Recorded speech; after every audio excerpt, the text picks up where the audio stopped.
What's up, guys? It's MB Boxing, and I just finished up watching Caleb Plant versus Vincent Feigenbutz, which was for the IBF Super Middleweight World Championship. Up until round 10, I had the fight 8 rounds to 1 in favor of Plant.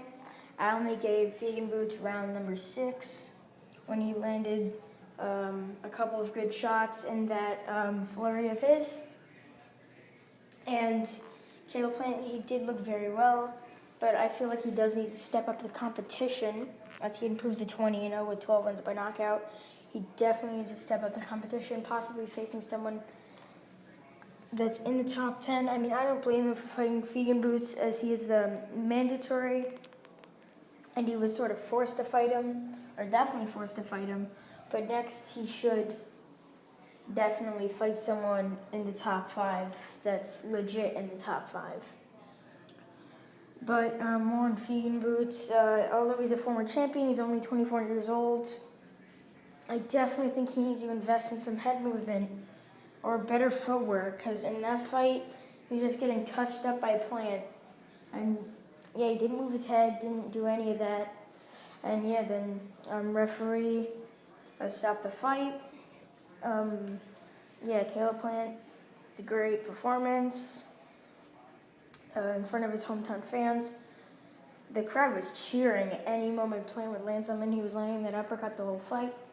But he does keep his hands down, and I'd like to point that out, because I think against a guy like David Benavidez, he gets clipped by a huge shot, because Benavidez got power.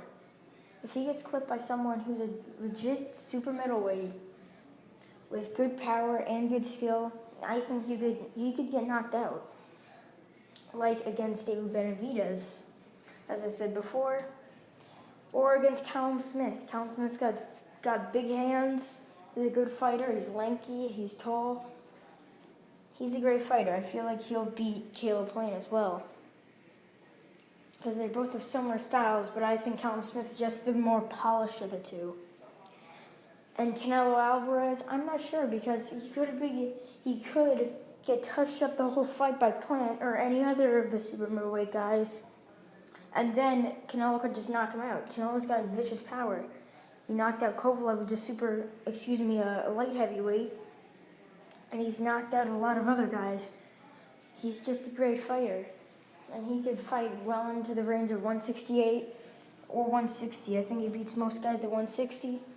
But even though I thought Canelo, in my pound-for-pound video, I said that I thought Triple G beat him both times. But Canelo's still a great fighter, and him versus Plant would be a great fight. But based on PBC and DAZN, I'm not sure that'll ever happen. But definitely, what could happen is Benavidez versus Plant. Both of them are PBC fighters, and it's just a match that both fighters won. Both fighters are calling out the other, but I really think it's Benavidez who's the one that's really fearless in this fight, being that Benavidez is the one who's always stepped up. After he won his WBC title, he was the one that stepped up and asked Caleb Plant for the fight, while Plant was sat down there fighting guys like Mike Lee and Vincent Feigenbutz. I mean, I don't know how Feigenbutz got to the number 1 spot. He won the IBF Intercontinental title like a couple of years ago. It's not like he won in his last fight against Cesar Nunez. That's for the JBU belt or whatever that is, and the IBO Intercontinental belt, which 2 of them aren't really real belts that get you anywhere. But definitely next, Caleb Plant needs to step up in competition, because he looks good now, but wait till to see him against someone good. And that's really it. I'm MB Boxing. Thanks for watching, and I'll see you guys later.